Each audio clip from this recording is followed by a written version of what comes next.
नित उठ गावो भागवत, कर लो गौ को ध्यान। गौ तुलसी श्री भागवत, जानो एक समान।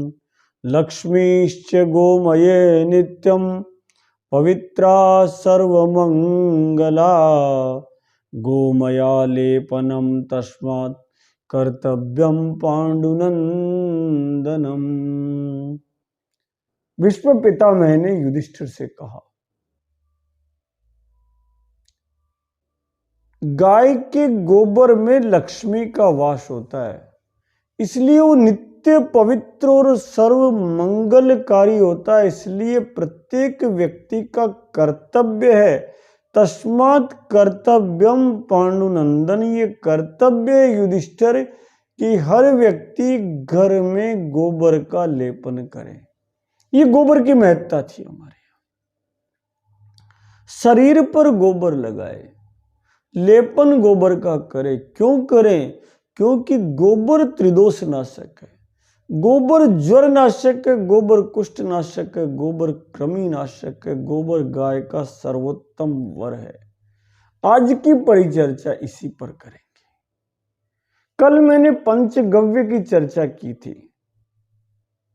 शास्त्रों से बताया किस प्रकार पंचगव्य का निर्माण होता है, किस प्रकार पंचगव्य प्राशन महापातक नाशनम है, किस प्रकार पंचगव्य का पान सारे पापों को नष्ट कर देता है, ये बताया। मान के चलिए वज्रांग शरीर चाहिए तो पंचगव्य का कुछ दिन पान किया जाए। वज्र जैसी देह मजबूत हड्डियां चाहिए तो पंचगव्य का पान करे। गोबर गोमूत्र में दूध दही घृत मिलाकर पान करे तो शरीर में इतनी ताकत आ जाती है, इतना ओज आ जाता है। और अस्थमा जैसे रोग तो देखते ही देखते 9, 2, 11 हो जाते हैं। एलोपैथी में अस्थमा का कोई इलाज नहीं है, चाहे इनहेलर लगाओ चाहे कुछ लगाओ, इलाज नहीं है। लेकिन यदि पंचगव्य का प्राशन कर लिया, पंचगव्य नहीं केवल गोमूत्र की भी धारणा कर ली, केवल गोमूत्र भी ले लिया, गो अर्क ले लिया, गोमूत्रा शव ले लिया, गो घनवटी ले ली, तो थोड़े दिनों में अस्थमा से सदा के लिए मुक्ति मिल जाएगी। अब बताओ, जो रोग जन्म भर साथ नहीं छोड़े, उन रोगों से मुक्ति का आधार भारत के ज्ञान में पड़ा हुआ है। लेकिन समस्या यह है कि उस ज्ञान को कोई पढ़ना ही नहीं चाहता।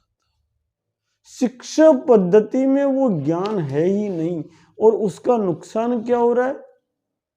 कल मैंने जब आंग्ल भाषा के बारे में कहा था कि नितांत अवैज्ञानिक भाषा है जो अनिवार्य विषय है, विज्ञान के किसी सिद्धांतों पर खरी नहीं उतरती। इसीलिए बताना पड़ता है कैसे स्टार्ट होने वाले शब्द के लिए कि इसको नाइफ बोलो, कनाइफ मत बोलो। जरा विचार करो, कितना बड़ा विज्ञान का अपमान है। अच्छा, सबसे बड़ी बात एक और है, ये पैदा कहां से हुई अंग्रेजी? ये पैदा भी वैज्ञानिक भाषा संस्कृत से पैदा हुई। इसलिए जननी को जान लो तो सारी भाषाएं जान लोगे।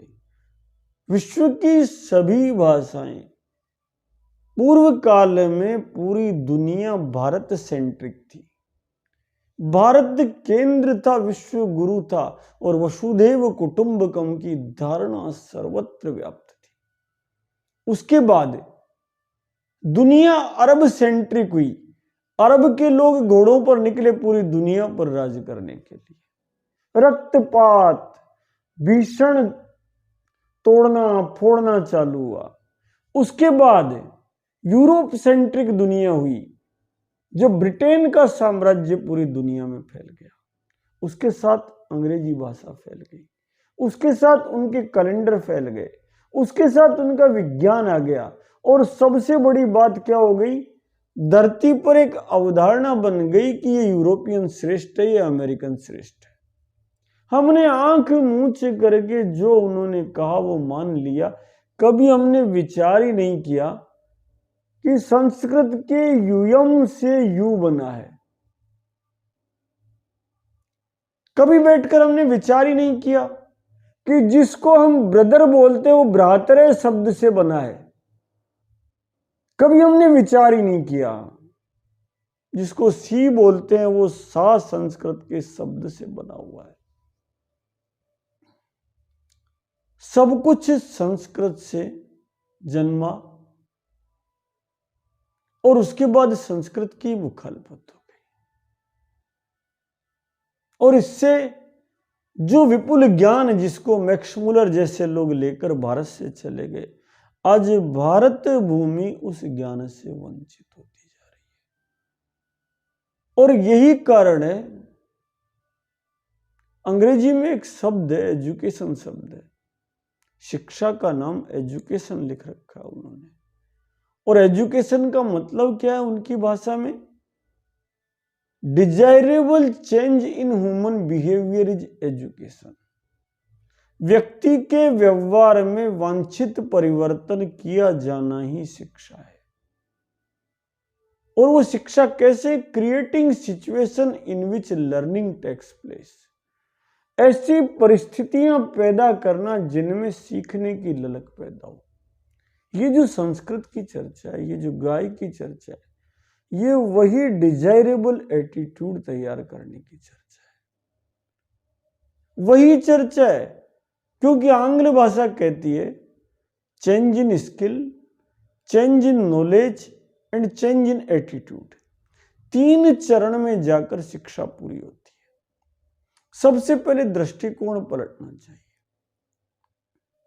दृष्टिकोण पलटेगा तो नॉलेज पलटेगी, सीखने की ललक पैदा होगी तो किताबें पढ़ेगा व्यक्ति, और नॉलेज यदि बढ़ेगी तो स्किल परिवर्तन होगा, हाउ टू डू करने की कला सीखने को मिलेगी। इसलिए ये एटीट्यूड परिवर्तन होना जरूरी है कि गाय का गोबर, गाय का पंचगव्य, गोवंश के अंदर भगवान निहित है, ये जानना जरूरी है। अगर ये नहीं जानेंगे तो एटीट्यूड नहीं पलटेगा। एटीट्यूड नहीं पलटेगा तो भारत भूमि के हर खेत में ट्रैक्टर से खेती होने लग गई है। और परिणाम क्या हुआ? भारत जब आजाद हुआ तब 13 करोड़ बैल भारत की खेती में मदद करते थे, केवल भोजन करते थे, और भोजन करने के साथ खेती के लिए हल जोतते थे, सिंचाई का काम करते थे। जो पैदावारी हो जाती थी उस पैदावारी को बैलगाड़ी में डालकर दूसरे गांव में लेकर जाते थे, साथ में गोबर देते थे, साथ में गोमूत्र देते थे, तृण खाते थे, रूखा सूखा खाते थे, और रूखा सूखा खाकर तेल की घानी चलाते थे। सारे के सारे यंत्रों का संचालन करते थे। वो बैल भारत की शक्ति का आधार था, भुजाओं का बल था। कहां चले गए 13 करोड़ बैल? खेत से निकल गए। क्रांति हुई, हमें पढ़ने को मिला फ्रॉम बुलक ड्रन फाला टू ट्रैक्टर।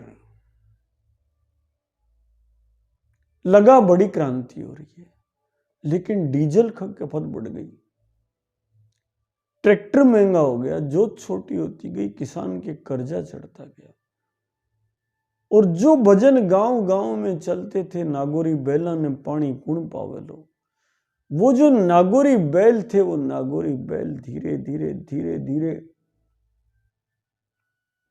श्री राम नाम सत्य है, सत्य बोलगत है। वो कांकरे जिनकी सवाई चाल थी,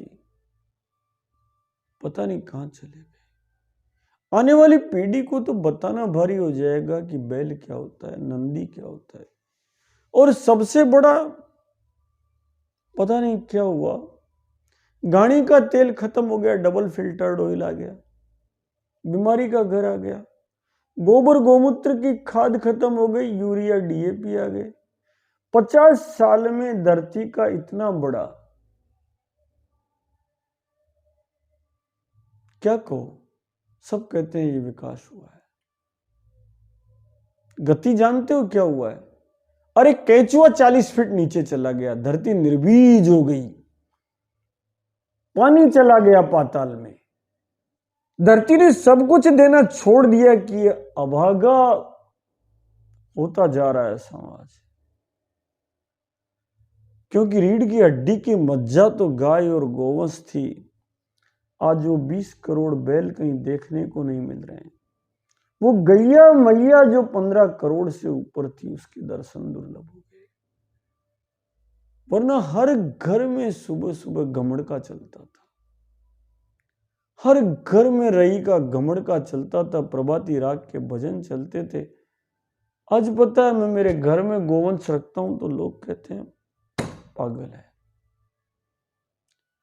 क्या। कैसे उस गीत का अर्थ समझाओगे बैलों के गले में जब घुंघरू जीवन का राग सुनाते हैं। गमकोश दूर हो जाते हैं, खुशियों के कमल मुस्काते हैं, सुनकर के रहट की आवाजें यूं लगे कहीं सहनाई बजे। ना रहट की आवाजें ना बैले, जबकि वही गोधन जीते जी काम आता था। दूध देते थे, गोमूत्र देते थे, गोबर देते थे, और स्त्रीगव्य के माध्यम से घी बनता था, दही बनता था, छाछ बनती थी, घोड़ा बनता था, लूना बनता था, क्या क्या नहीं बनता था। महक उठती थी, सब नष्ट, डिब्बा बंद, पता नहीं क्या आता है घी के नाम पर। श्री राम जय राम जय जय राम, श्री राम जय राम जय जय राम। सस्य श्यामला धरती को गुरुंड ज्ञान की नजर लग गई, और इसके कारण जिसमें लक्ष्मी का वास है, उस गोबर से हम दूर हो गए। कुछ मत करो रे, अगर गोबर का रस पीने की भी इच्छा नहीं है तो गोबर से स्नान कर लो। केवल शरीर के गोबर का स्पर्श करा लो तो भी जीवन पवित्र हो जाएगा। मैं नहीं कहता, वैष्णव धर्म पर्व में, अश्वमेधिक पर्व में भीष्म पितामह कहते हैं कि सुनो युधिष्ठिर, इस प्रकार जो गोबर से स्नान करेगा वो परम पवित्र हो जाएगा। जो गोबर की सेवा करेगा उसका उद्धार हो जाएगा। कैसे स्नान करे गोबर से? वो कहते हैं कि सुनो, नदी के किनारे जाए, जल के स्थान पर जाए, क्योंकि जल का जो स्थान है, आज की कथा इसी पर करेंगे। कल आपको बताऊंगा कि गोबर किस प्रकार त्रिदोष नाशक है, किस प्रकार वात नाशक है, किस प्रकार कफ नाशक है, किस प्रकार पित्त नाशक है, किस प्रकार गोबर का रस काम करता है। आज केवल अच्छा बाबा मत पियो क्यों कहते हो, हम कोई गोबर खाएंगे क्या? मत करो बाबा, गोबर से तो लक्ष्मी गणेश बनते हैं, देखो ना आप कितने सुंदर बने हुए। गोबर या गणेश, गोबर गणेश कितनी पवित्र चीज थी जो आज हंसी मजाक की चीज बना दी। ये अज्ञान की पराकाष्ठा है। इसलिए संस्कृत सीखें, संस्कृति सीखें और भारत को सीखें। भारत को जानेंगे तभी चांद पूर्णिमा के परम प्रकाश को प्राप्त होगा, वरना तो अमावस का घोर अंधकार चारों तरफ से घेरे बैठा रहेगा। क्या कहते हैं शास्त्र? भगवान को माध्यम बनाकर कहते हैं कि सुनो युधिष्ठिर, भगवान ने यह कथा सुनाई है, भगवान जनार्दन ने अपने भक्तों को यह कथा सुनाई है। स्वयं भगवान ने कहा गोबर से स्नान करो। कैसे स्नान करो? वो कहते हैं शृणु पांडव तत्सर्वे पवित्रम पाप नाशनम स्नात्वा येन विधानेन मुंचते किल्बिषाद द्विजा।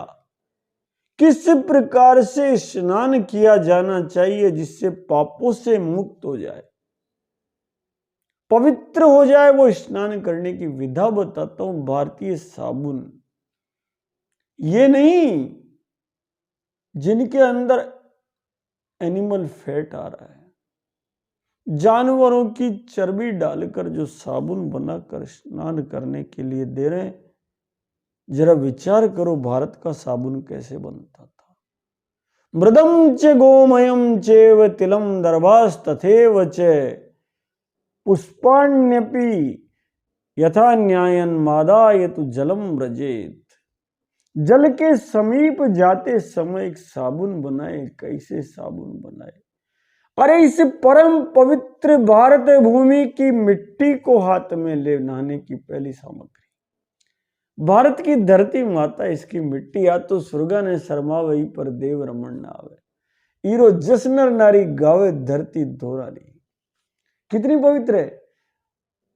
अरे सूरज कण कण ने चमकावे, चंदो इमरत रस बरसावे, तारा निचरावल कर जावे, धरती धोरारी हो धरती धोरारी। अरे आ तो सुरगा ने शर्मावे, इन पर देव रमन ने आवे। हीरो जस नर नारी गावे धरती धोरारी हो धरती धोरारी। अपि स्वर्णमयी लंका मेन लक्ष्मण रोचते, जननी जन्मभूमिश्च स्वर्गादपि गरीयसी। माँ और मातृभूमि तो स्वर्ग से भी महान है। इस मातृभूमि की मिट्टी को उठाकर उससे स्नान करो, कितना सुंदर साबुन है। उसके बाद परम पवित्र भारत की गौमाता, ये इसलिए कहना पड़ रहा है कि होलस्टीन नाम की पूतना, जर्सी नाम की पूतना भारत में प्रवेश कर गई। कानूड़ा का जन्म हुआ ना, छठे दिन कंस द्वारा प्रेरित राक्षसी पूतना सुंदर स्त्री का वेश बनाकर आई, गोप कन्या का वेश बनाकर आई, गोपियों का वेश बनाकर आई, मानो गाय का वेश बनाकर होलस्टीन आ गई। और भगवान कृष्ण की कृपा थी कि भगवान कृष्ण उसकी गोद में विराजमान हुए, उसका भी अपमान नहीं किया।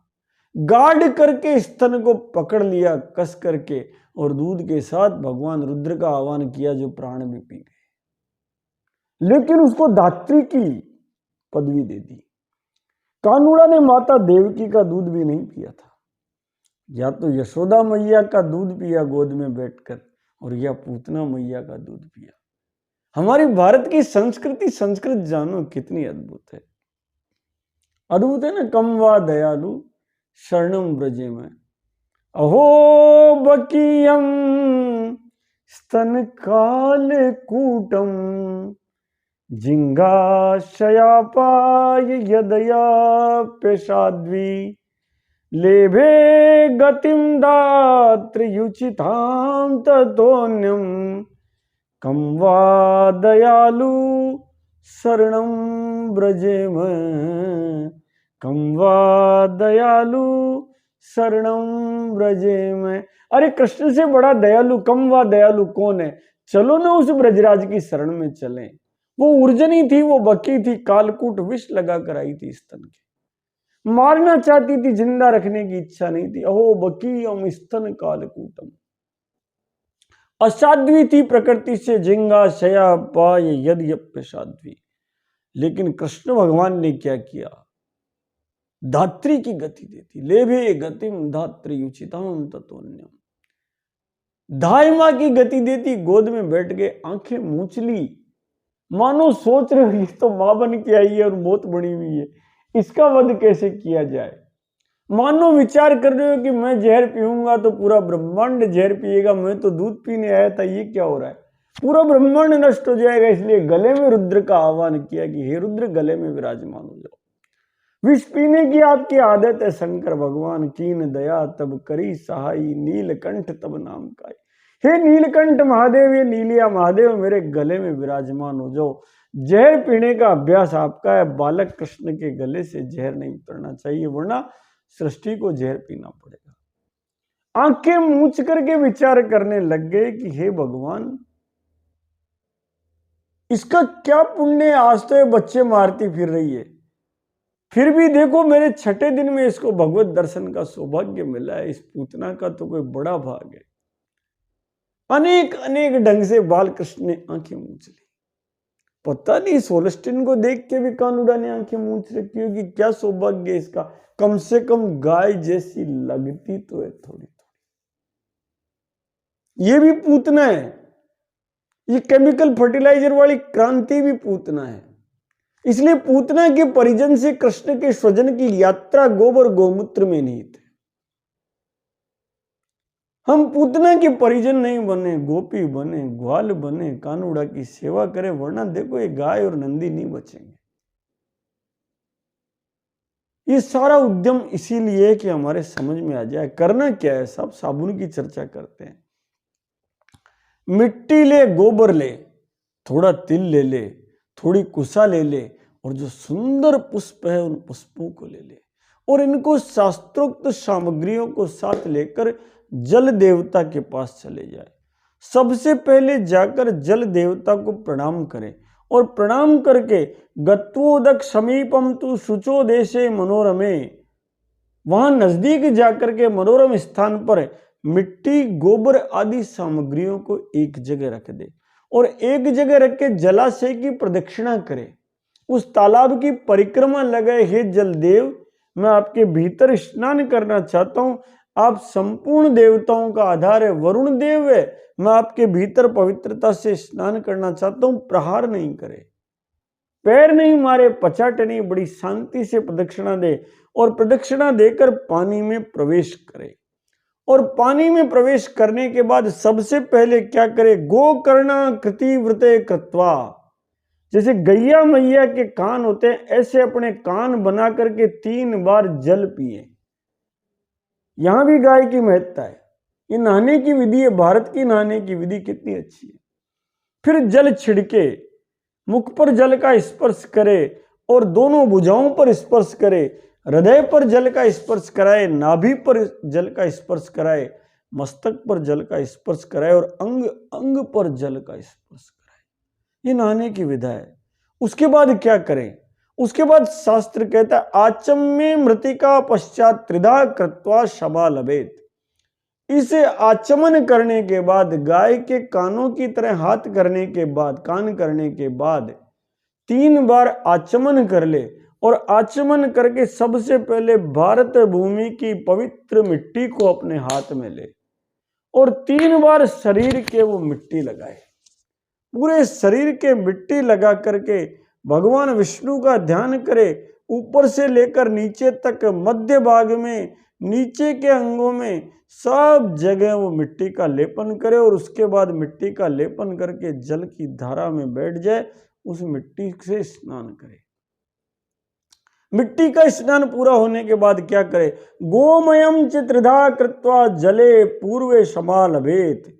जिस प्रकार पहले मिट्टी से स्नान किया, ऐसे हाथ की अंजुली में थोड़ा पानी डाले, और पानी डालकर सामग्री में जो गोबर रखा हुआ है उस गोबर को हाथ में लेकर के मसले, और मसल करके उसी प्रकार 3 बार, एक बार नहीं 3 बार शरीर के ऊर्ध्व भाग में लगाए, मध्य भाग में लगाए, और अधो भाग में लगाए। और जब लगाए तब क्या करे, गायत्री मंत्र का जप करे।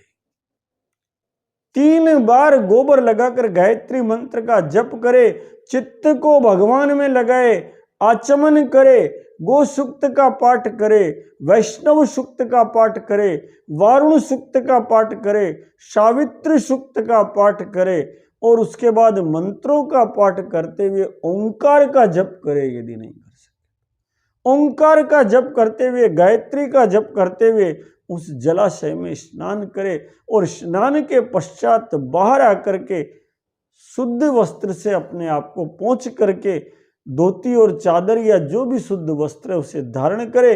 और धारण करने के बाद कपड़े पहनकर सबसे पहले संध्या करे, पूर्वाभिमुख होकर कुशासन पर बैठे, कुशासन पर बैठकर भगवान सूर्य देव को प्रणाम करे, 100 गायत्री मंत्र का जप करे, और उसके पश्चात अपने दैनिक कर्म प्रारंभ करे।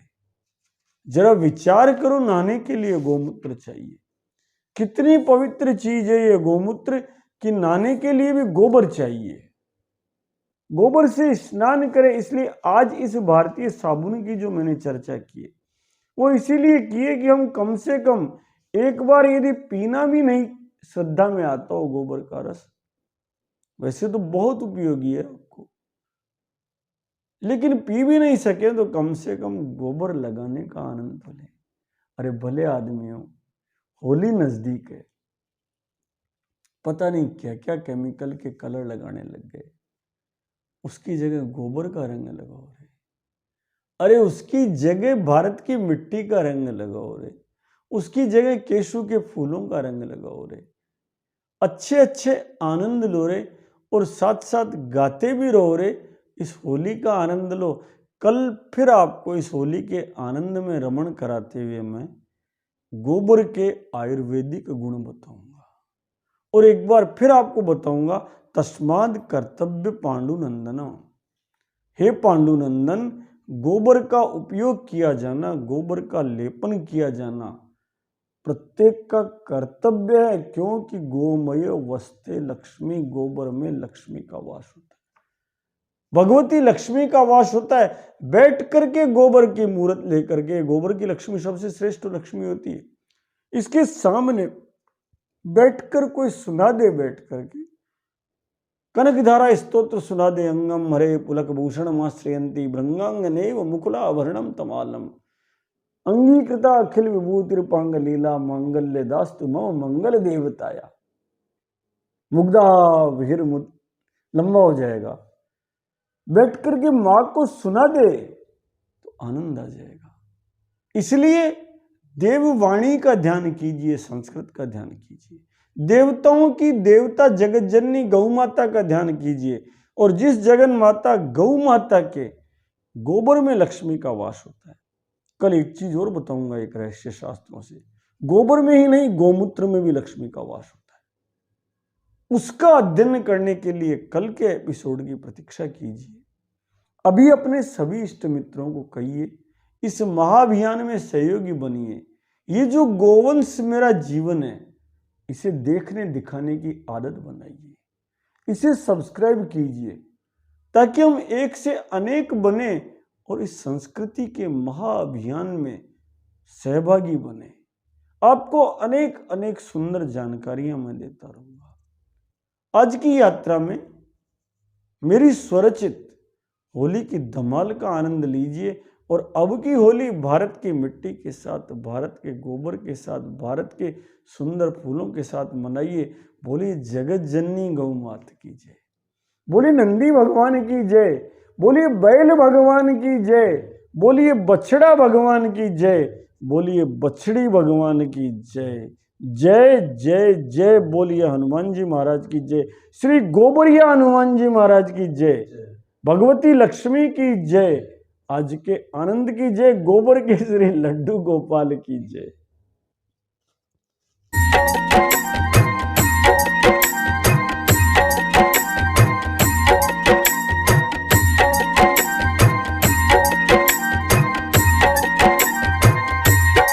गोबर लियाओ रे बड़कूलिया वाली माल बनाओ रे, भारत राष्ट्र बचाओ रे, गाय का प्राण बचाओ रे।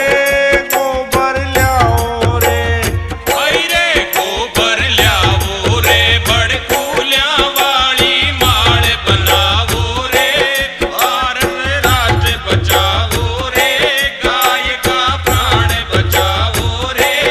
गोबर लियाओ रे, गोबर लियाओ रे बड़कूलिया वाली माल बनाओ रे, भारत राष्ट्र बचाओ रे, गाय का प्राण